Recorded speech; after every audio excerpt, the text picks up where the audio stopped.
Unsolved.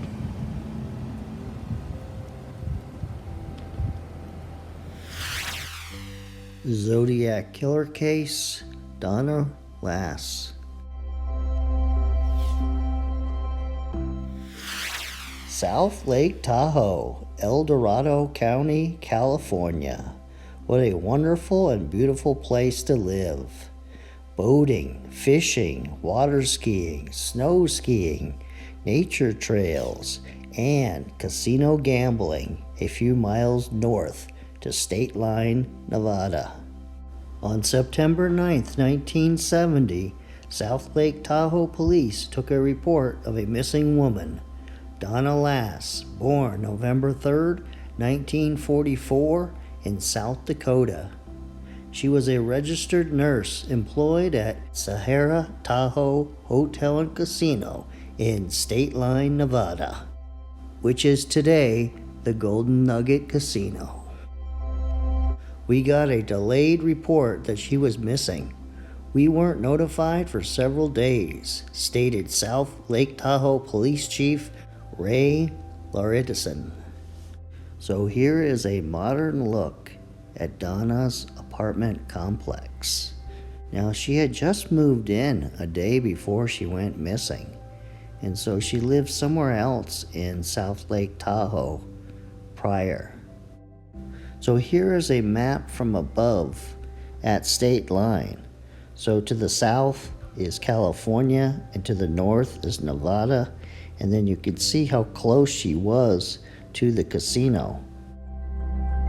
So to give you an idea where this is located, this is a map of Northern California, and then on the bottom left you see San Francisco, and then Interstate 80 starts down around that area, runs through Sacramento, and heads northeast towards Lake Tahoe.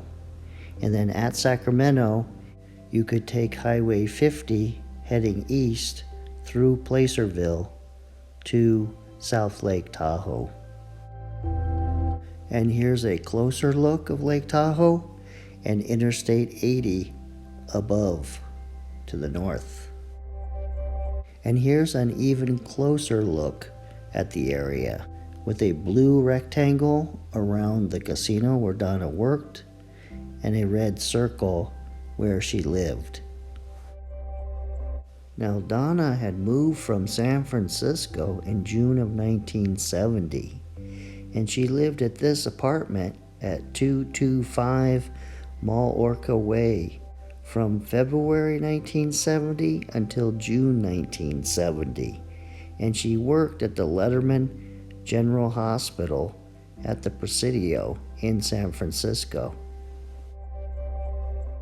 And here's a map of her address in San Francisco. On September 6, 1970, early Sunday morning, Donna supposedly left her work around 2 a.m. No one witnessed her leaving the casino that early morning. She left money in her bank account, and Donna's new convertible was found at her new apartment complex and was locked, and there was no sign of a struggle. So here I'm going to attempt Donna's last 48 hours alive. So here's a timeline going by every 8 hours, and looking to the right where the circle is, that's the time that Donna went missing. And then starting over on the left, here's kind of an estimate of what possibly took place. So on September 4th, which would have been a Friday, she would have went to sleep at her previous apartment. And then that day, she must have found or was moving into this Monte Verde apartment complex. And then she might have possibly worked at the Sahara Tahoe at 6 p.m. that evening. And then after her work, she went to bed sometime, let's say, at 2 a.m. And then she got up the next day at this apartment complex, at her new apartment. And then she went about her day and then left for work, say at 6 p.m. That would have been Saturday. And then early Sunday morning, when her shift was over, she left work, supposedly, and returned to the apartment, and she went missing. Was Donna abducted when she left the Sahara Tahoe Hotel and Casino by another employee, or by a boyfriend, or by a stalker? Or was Donna abducted when she arrived at her new apartment by the landlord, or another tenant, or maybe even the janitor? Now the problem is many of the articles have mistakes in them, and the dates are wrong, and information is incorrect. And the way that I know that is by reading different articles. One article will say one thing, and another article will say something else.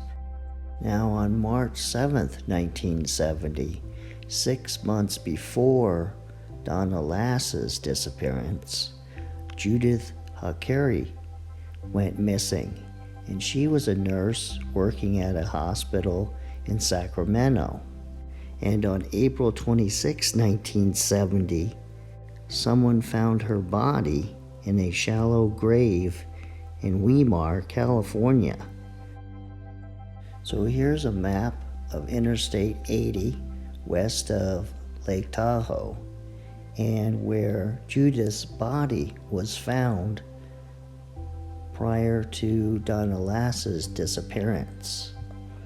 And then if you followed recent news, in the red oval up there is where Donna Lass's skull was found. Since I'm getting different information from different sources, I'm going to end this part 1, and pick up with part 2 next weekend. Please subscribe to help me earn a little money for a trip to Lake Tahoe.